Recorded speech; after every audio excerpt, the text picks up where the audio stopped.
ये कहानी है कुछ ऐसे दोस्तों की जो कि नशे की हालत में अपने ही टीचर के साथ जबरदस्ती गलत काम कर डालते हैं और फिर इसे जान से मारने की कोशिश करते हैं, लेकिन जब ये बच जाती है तो ये इन सब से कैसे बदला लेती है ये हम देखेंगे आज के एक्सप्लेनेशन में। तो मूवी की स्टार्ट एक जंगल को दिखाने से होती है जहाँ पर एक कपल गाड़ी के अंदर मेक आउट कर रहा था।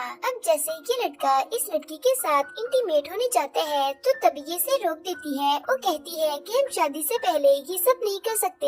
ये सुनकर ये लड़का इसे समझाता है कि हम कब तक ऐसे वर्जिन रहेंगे। इसके काफी फोर्स करने पर ये लड़की मान जाती है और फिर ये दोनों इंटीमेट होने गाड़ी के अंदर जाते हैं, लेकिन तभी इनके पीछे आकर एक गाड़ी रुकती है जिससे ये दोनों कुछ नहीं करते और ये लड़का अपनी गाड़ी से निकलकर इस गाड़ी को चेक करने जाता है जहाँ पर इसे गाड़ी के अंदर एक अजीब सी औरत दिखाई देती है। अचानक ये औरत एक चाकू से इस लड़के पर हमला कर देती है। ये लड़का जख्मी हालत में रेंगते हुए अपनी गाड़ी के पास जाता है, लेकिन ये औरत इसके पीछे आकर इसे चाकू से कई बार स्टैब करके मार देती है। ये देखकर ये लड़की यहाँ से भागने की कोशिश करती है मगर ये औरत इसे भी मार देती है। अब अगले सीन में हम एक और कपल को देखते हैं जिनका नाम जूडी और कैनी होता है। यहाँ कैनी जूडी को इसके घर छोड़ने आया था।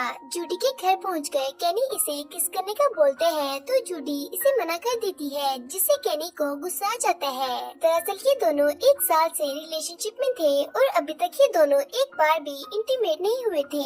यहाँ कैनी जूडी से ब्रेकअप करने का फैसला करता है, लेकिन जूडी से लेकर काफी ज्यादा सीरियस थी। ये रोते रोते अपने घर चली जाती है। जब जूडी अपने कमरे में जाती है तो वहाँ इसे अपने फादर फ्रेंड नजर आते हैं जो कि एक पुलिस ऑफिसर थे।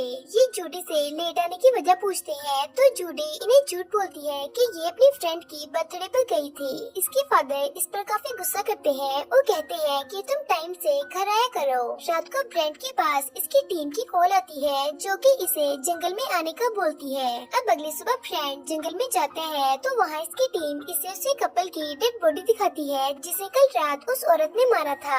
यहाँ पर हम देखते हैं कि उस पागल औरत ने इस लड़की को किलो के साथ पेट के अंदर गाड़ दिया था। ब्रैड ये देखकर काफी हैरान होता है और इन बॉडीज को पोस्टमार्टम के लिए भेज देते हैं। इधर जूडी तैयार होकर अपनी कॉलेज जाती है जहाँ इसे इसका एक फ्रेंड टीमी मिलता है जो कि इसे बताता है कि कल रात हमारे कॉलेज के 2 स्टूडेंट्स को किसी ने मार दिया। ये सुनकर जूडी काफी शॉक होती है कि तभी इसकी नजर अपने बॉयफ्रेंड पे जाती है जो कि किसी और लड़की को इम्प्रेस करने में लगा था, जिससे जूडी काफी जेलस होती है। दूसरी तरफ हम देखते हैं कि फ्रेंड जूडी के कॉलेज के प्रिंसिपल के पास आता है। दरअसल ये दोनों बचपन के फ्रेंड्स थे और यहाँ पर ये उन्हीं मरे हुए स्टूडेंट्स के बारे में बात कर रहे थे। प्रिंसिपल से बात करने के बाद फ्रेड उन्हीं मरे हुए स्टूडेंट के क्लास फेलोज के पास जाता है ताकि ये इनसे पूछताछ कर सके, मगर किसी को भी उनके बारे में कुछ नहीं पता था।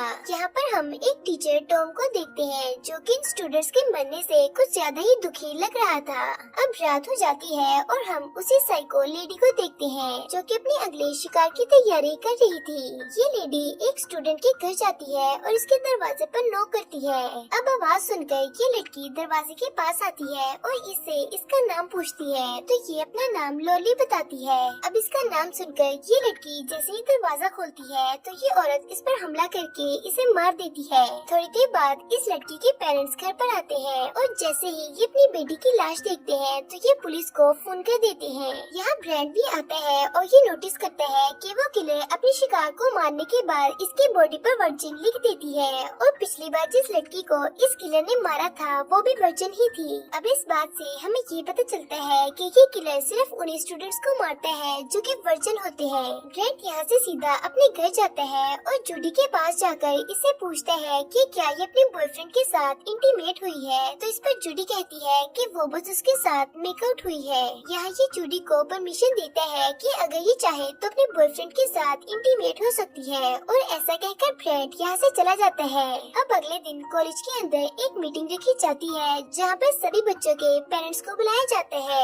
यहाँ ब्रैंड इन सबको बताते हैं कि वो किलर सिर्फ उन्हीं स्टूडेंट्स को मारता है जो कि वर्जिन होते हैं, क्योंकि उस किलर ने अभी तक जिसे भी मारा है उसकी बॉडी पर चाकू से वर्जिन लिखा हुआ था। ब्रैंड की बात सुनकर कुछ पेरेंट्स के दरमियान में लड़ाई हो जाती है और इस मीटिंग को यहीं पर खत्म कर दिया जाता है। अब क्योंकि इस मीटिंग में किसी भी स्टूडेंट का आना अलाउ नहीं था, इसलिए जूडी अपने फ्रेंड के साथ छुपकर ब्रैंड की सारी बातें सुन लेती है। टिमी ये बात सुनकर शॉक हो जाता है और ये अपने फ्रेंड्स को अलर्ट करने के के लिए जूडी का फोन लेकर इन्हें कॉल करते हैं। लेकिन काफी देर गुजरने के बाद जब टिमी वापस नहीं आता तो जूडी इसे ढूंढने जाती है, जहाँ इसे एक दरवाजे पर वर्जिन लिखा हुआ दिखता है। अब जैसे ही ये इस दरवाजे को खोलती है तो इसके अंदर टिमी की लाश थी।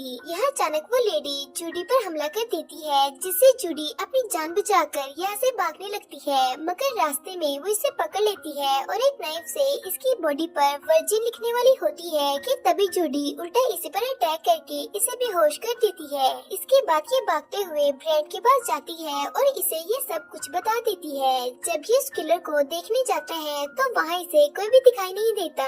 अब इसके बाद हम देखते हैं कि जूडी को पुलिस स्टेशन ले जाकर उस किलर का स्केच बनवाया जाता है। जब फ्रेंड इस स्केच को देखते हैं तो ये काफी ज्यादा शॉक हो जाते हैं कि जैसे ये इस औरत को पहले से ही जानता हो। ये बाहर जाकर प्रिंसिपल को फोन करते हैं और इसे ये स्केच भेजकर इससे पूछते हैं कि क्या ये लोनली है, तो ये इसे कहता है कि वो तो 25 साल से गायब है और आज तक उसे किसी ने नहीं देखा। यहाँ जूडी भी एक दूसरे फोन से इन दोनों की बातें सुन रही थी। ब्रैंड इसे देख लेते हैं और फोन को कट करके इससे पूछता है कि तुमने क्या सुना। इस पर जूडी ब्रैंड से झूठ बोलती है कि मैं यहाँ अपनी फ्रेंड से बात करने आई थी। तभी जूडी की फ्रेंड यहाँ जाती है और ये से बताती है कि अब सभी स्टूडेंट्स को ये बात पता चल चुकी है कि वो किलर सिर्फ वर्जिन स्टूडेंट्स को ही मारते हैं। इसलिए हम सब ने रात को एक पार्टी अरेंज की है जिसमें हम सब मिलकर एक दूसरे की वर्जिनिटी को लूज करेंगे। इसके बाद ये अपनी फ्रेंड के साथ कॉलेज जाती है, जहाँ इसे कैनी मिलते हैं। कैनी से कहता है कि मैं अभी भी तुमसे बहुत प्यार करता हूँ और अगर तुम चाहो तो हम दोनों इंटीमेट भी हो सकते हैं। ये सुनकर जूडी कहती है कि मुझे यहाँ से सीधा अपने घर जाना है और फिर मैं सोचूंगी कि मुझे तुम्हारे साथ इंटीमेट होना है या नहीं। इधर जब प्रिंसिपल को इस पार्टी के बारे में पता चलता है तो ये काफी गुस्सा होता है और अनाउंस करता है कि कोई भी स्टूडेंट इस पार्टी में नहीं जाएगा, मगर कोई भी इसकी बात नहीं मानता और ये सब इस पार्टी के लिए काफी ज्यादा एक्साइटेड थे।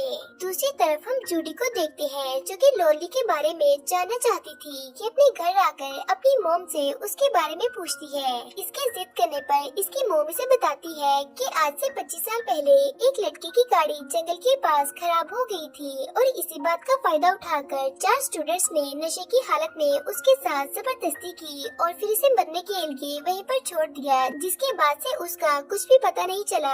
ये सुनकर जूडी अपनी मॉम से पूछती है कि वो 4 लड़के कौन थे, तो ये से बताती है कि उनमें से 2 लड़के तो उसी दिन यहाँ से चले गए थे और बाकी के 2 में से एक तो तुम्हारे प्रिंसिपल है और दूसरे तुम्हारे फादर फ्रेंड है। इधर फ्रेंड को भी यकीन हो गया था कि ये सब लोरली ही कर रही है, इसीलिए ये लोरली के घर जाते हैं जो कि काफी पुराना और टूटा हुआ था। इसे यहाँ पर कोई भी दिखाई नहीं देता और जब ये यहाँ से जाने लगता है तो तभी हम इसके पीछे लोरली को देखते हैं, जिसका मतलब कि लोरली अभी भी जिंदा है। यहाँ फ्रेंड के पास प्रिंसिपल का मैसेज आता है जो कि इसे शाम को मिलने का बोलता है।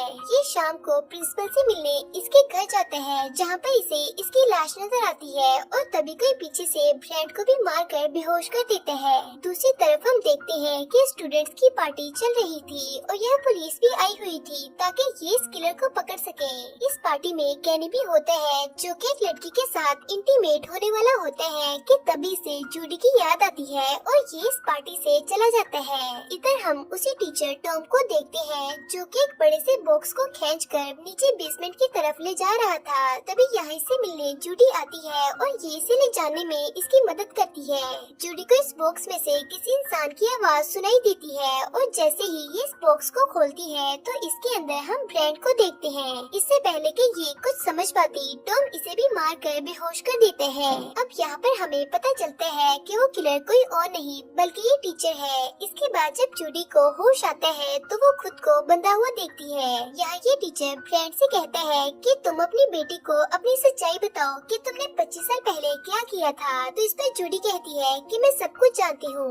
यहाँ पर हमें ये भी पता चलता है कि टॉम लोरली का ही बेटा है और लोरली ने खुद इसे अपने रेप के बारे में बताया था, जिसके बाद टॉम ने इन सबसे बदला लेने का फैसला कर लिया था। खैर अब टॉम एक नाइफ लेकर जूडी की बॉडी को काटने वाला था कि तभी यहाँ कैनिया जाता है जो कि डोर को जोर जोर से नॉक करने लगता है। इसकी आवाज सुनकर टॉम दरवाजा खोलता है और इससे पूछता है कि तुम यहाँ पर क्या करने आए हो। इससे पहले कि कैनी इसी को जवाब देता, ब्रैंड एक शीशे को नीचे गिरा देता है, जिसकी आवाज से कैनी को शक होता है और ये टॉम पर अटैक हैक करके दरवाजे को अंदर से लॉक कर लेते हैं। ये जल्दी से बेसमेंट में जाते हैं और इन दोनों को आजाद कर देते हैं। इधर टॉम भी एक कुल्हाड़ी लेकर दरवाजे को तोड़ देते हैं और अंदर आकर फ्रेंड को जान से मार देते हैं। ये देखकर कैनी जूडी को लेकर यहाँ से भागने लगते हैं और ये दोनों उसी पार्टी में आ जाते हैं जहाँ पर सभी लोग मजे करने में लगे थे। टॉम भी इनके पीछे पीछे यहाँ आ जाता है और सभी स्टूडेंट टॉम के हाथ में चाकू देकर इधर उधर भागने लगते हैं।